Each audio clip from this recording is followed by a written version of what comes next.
This is Mike. How's it going? Yeah. Okay. I can do that.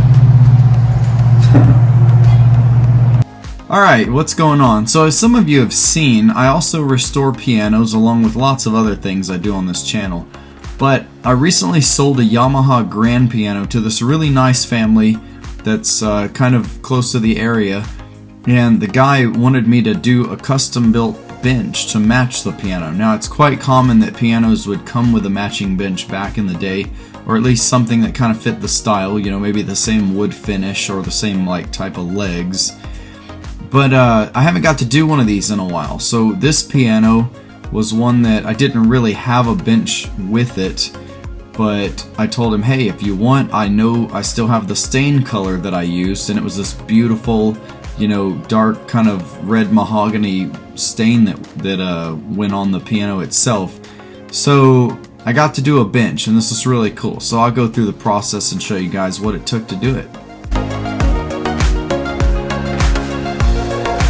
For this, I started out with 4 table legs I was able to pick up at Lowe's, and you know, just some various 1x4 slats. I think I used 3/8 wooden dowels. I could be wrong about that, but you know, just wood glue. There wasn't a ton. You need a couple hinges for the lid if you want the bench to open. And then I had like some 1/4-inch panel board that I ended up being able to use for the bottom of the little storage area. So it wasn't a bad build. Also, the finish you're gonna see going on is Campbell wood finish system. It's like a traditional mahogany color, I think, and then the sealer is basically their Isolante, I think is what it's called, and it seals the wood. It's a clear, but then you can sand it and then put on their actual transparent, you know, crystal clear. The sealer itself is like a satin drying finish, and which actually looks really cool. I wouldn't mind doing some satin wood finishes. They look awesome.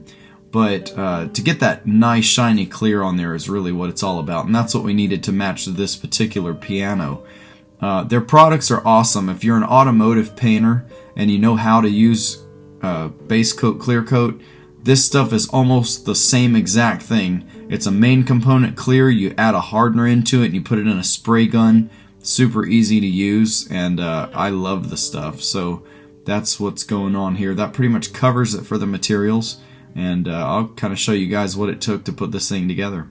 One main material that I didn't mention was the actual slats for the bench seat itself, and it was some wider pieces. I want to say I got 1x8s or 1x6s, and all this stuff was just pretty much kind of like a nice select pine. It wasn't a super expensive wood. I wanted something that was going to be durable but not extremely pricey.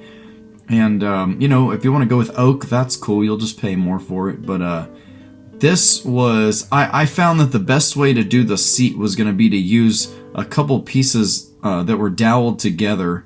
Because anytime that you just use one piece of wood, you're always going to be more open to the warping and how that piece wants to change over time.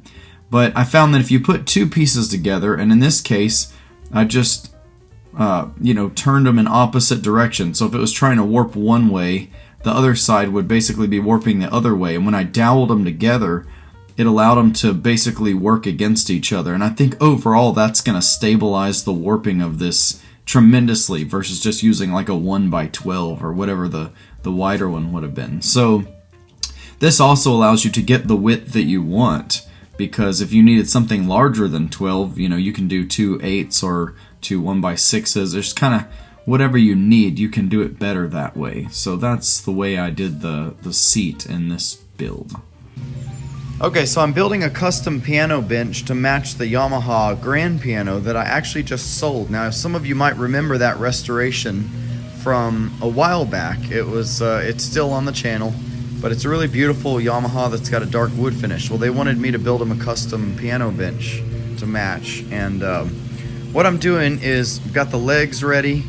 I've started to put one piece together, but that's going to end up being one of the ends because we're actually using boards that are longer than that. So what I'm doing here, this is actually the seat that you're going to sit on, and we're trying to, originally he wanted a 40-inch bench, but we decided 36 was going to be the length.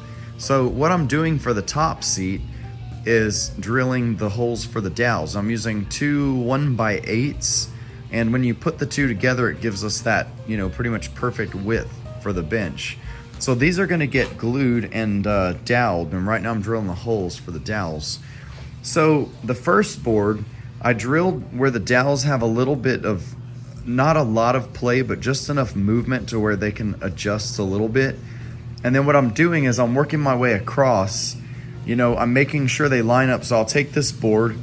If I didn't have my camera in my hand, I'm flipping the board up to make sure that the dowel is gonna line up.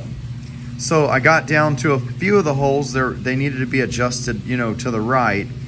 And now I wanna show you what happens is you're gonna drill the first hole with, you know, a pilot, maybe something about half the size of the actual dowel that you're using. I'm using 3/8. So what you wanna do is drill the pilot hole like that, and whenever you set the other board up on top and get ready to, you know, kind of line them up, you're gonna be able to see if your oversize or your upsize needs to go left or right to really line up nice. So what I'm actually doing is using my drill bit, and I'm holding the drill with really light pressure to move the hole over before I push down. So the downward force you don't want to do. And then over here you can see I've centered this one. So that's going to work out great. As I push in, that one will be centered, and then as we upsize that hole, I'm going to work it to where it's a little bit to the right, and it's going to line up with my pin. So that's just one little way that you can do that. It's a pretty cool technique. It just takes patience. So once I felt like the dowels were all pretty lined up and that this thing was going to go together nice, I got my clamps and my glue ready. And I just went through the process and you know, put the dowels in. You glue them in one at a time to one side, and then you got to join the two pieces together, and you got to use glue on both sides. That's always the way to go. Now it was a bit tricky also trying to make sure that, you know, it was as flat as could be, which, I mean, at this point you can't do much about it. It's pretty much wherever those dowel pin holes are, that's going to hold the board where it's going to be, and then you're going to have to sand the surface to get the line, you know, to be nice and flush. You have to sand a little bit of wood off the surface and go all the way across, and then on the sides you leave a little bit extra so that you can join the two pieces together and then make final cuts on the sides so that, you know, everything is flush on the edges as well. So that's what it took to do this, and I think it came out pretty good. I don't do a lot of woodworking like this, but I can figure it out, you know, and I'm sure there's carpenters out there that are a lot better at this that have had another way or something, but, you know, I got through it. It worked out. One thing to note here is these legs aren't going to be the exact length that you need them to be. Well, most likely, unless you're building a really tall bench. I think I ended up cutting an inch or two off of the bottom of these legs and maybe a little off the top, but it really comes down to what size slats that you're using for the main frame and how they're gonna join properly to those legs. So you might need all of that blocked area at the top of the legs, or you may not, but that's where the strength is gonna be. So I want to say I opted to not cut away very much of that. I think if I needed to take length off these legs, I was able to do it in some strategic way at the bottom. So you also have to do it where you're not going to ruin the look of it, you know, if it's got like a nice foot. And that's also part of the shopping. When you're looking for the legs, you need to find the ones that, you know, are close to the right length, but make sure that if you happen to cut them in a certain place, it's not going to make them look awkward or anything like that. So these legs have been shortened a little bit. Now for building the main structure of the bench, I just kind of had to find a way to attach the legs, and you know, of course the dowel pins were the way that I went with. I ended up using some brackets in the end also, but really all you're doing is you're figuring out the overall dimensions first that you want for this bench. And even before you make the top seat, you need to figure out how large the rectangle is going to be, because the seat's going to overlap, you know, an inch or half inch, I mean, however much that you want it to.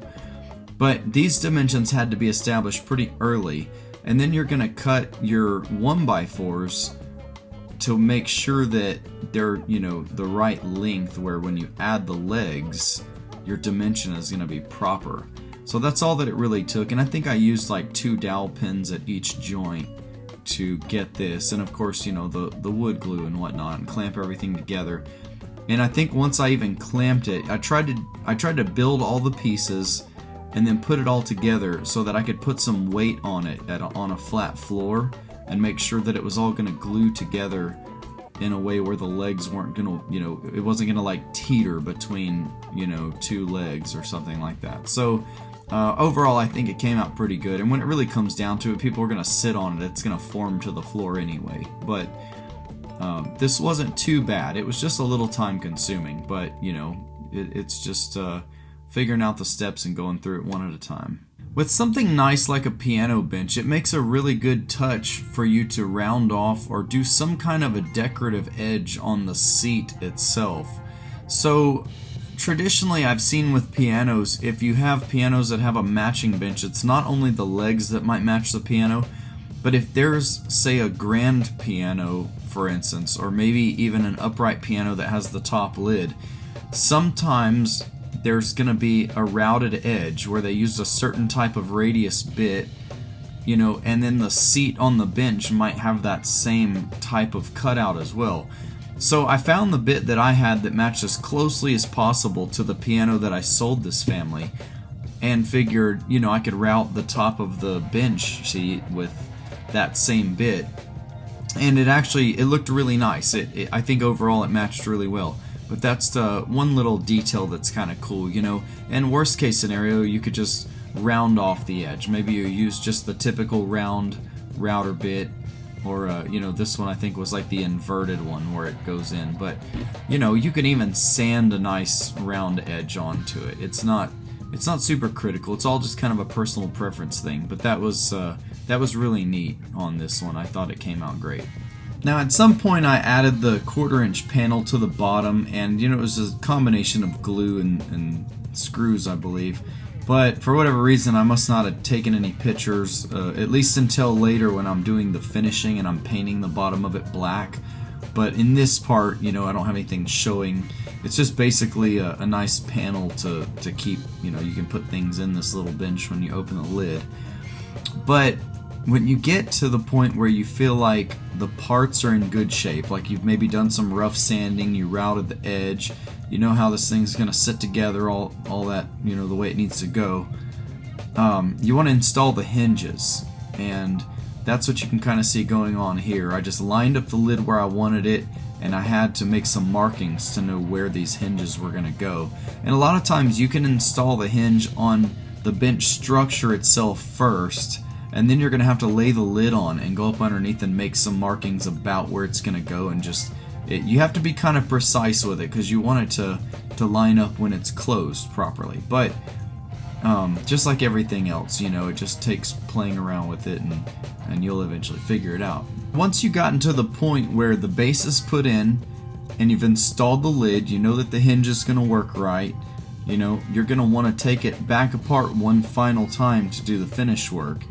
And for me, I like to do the finish work, you know, underneath the seat as well. So whenever you open it, at least there's the dark finish there. It doesn't have to be as perfect as the outside, or at least, I mean, nothing's ever perfect to me, but it doesn't have to be as nice as the outside. But, you know, it's a little bit more forgiving if it's just, at least get some color under there to where it all matches and you don't just see bare wood, you know, with the either brush marks or the wiping marks of the stain when they open it. As I mentioned before, I used Campbell wood finishes on this, and it starts out with a stain. You can basically, I think you can spray it on if you want to, but for me, I just kind of wipe it on with using a brush and then the cloth to take off the excess. And this first coat is always going to be their sealer, which dries to be a satin. And then of course it gets sanded with something kind of fine, you know, use some 220 or 320 will do it. And then I'll Scotch-Brite pad the whole thing to make sure I didn't, you know, miss anything. Gets in the crevices real nice, especially around the legs. That's a tough part to prep. But once all the sealer is done and then we're ready for that final clear, usually it goes on pretty nice. By the time you get to that, if your wood was smooth in the first place, the second round of the clear, which is basically, you know, the first round of the full transparent, but once, you know, you got the sealer, and then the clear, you're basically doing 2 different steps there. And by the time you get to that final clear, it should come out pretty nice. Now, if you really want to go all out and put like a glassy finish on it, it doesn't hurt to sand that transparent clear and do one final shot. But I didn't feel it was necessary. This thing came out pretty good, and I was happy with the finish just after the sealer and the clear went on.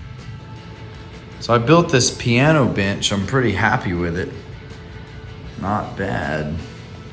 Love the way this clear coat comes out. This is actually 2 coats. There's a sealer that goes on to cover up the wood. It dries to be kind of like a satin finish, and then you have to give it a light sanding, just enough to scuff it, and then you spray this clear on it. This stuff is amazing. Love it. And then I'm probably gonna give the lid, I'm gonna probably buff it just a little bit just to make the top really nice and shiny. But I mean, the spray out, I can't really complain too much. I'm gonna see myself in it. Cool. All right, so the paint job, the finish is pretty much done with the bench. Now, being that it is a piano bench, we're not getting all crazy, you know, we're trying to wet sand and block the top to be perfect like a classic car, because you know it's gonna get sat on. And the shine is probably good enough to be acceptable. You know, there's no dust flakes in it. It came out great, can't complain. The bench itself is actually, well, the stand, you know, it looks great. It's nice and shiny. The legs glossed out real good.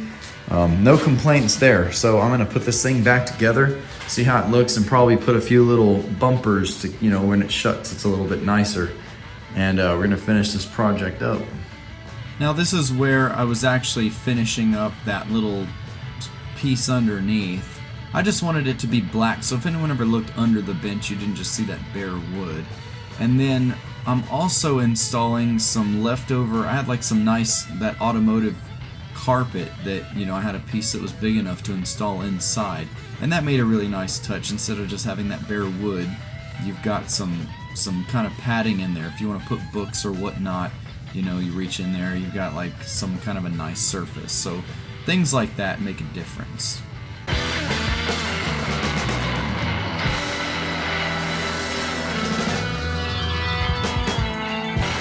Alright, well, I'm doing some final assembly here, and this is kind of the fun part. I mean, you get to see it really come together for the last time.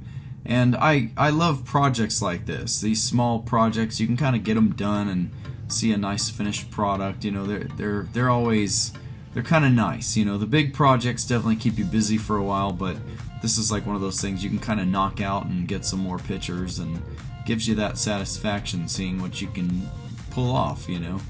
And I think this thing came out great. The new owners of the piano ended up being really happy with it, and they just thought it was stunning. So it worked out. Overall, it was a good build.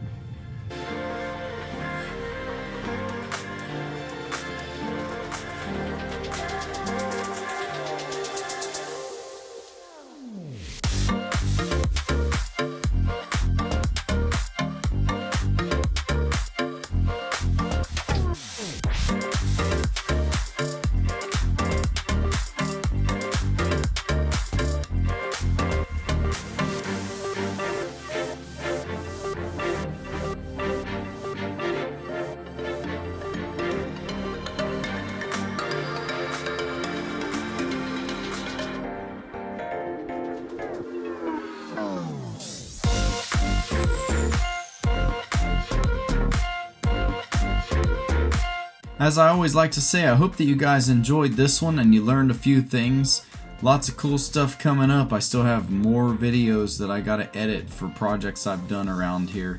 So if you like what you're seeing, please support the channel. Hit the like and subscribe. It helps tremendously. And at this point, I think I'm about 18 subscribers away from hitting 1,000. So that's pretty cool. Also appreciate everyone who has continued to support over the years. I think we're going on about 4 years with this channel now, so that's pretty cool. And we'll see you guys soon. Appreciate all the love out there.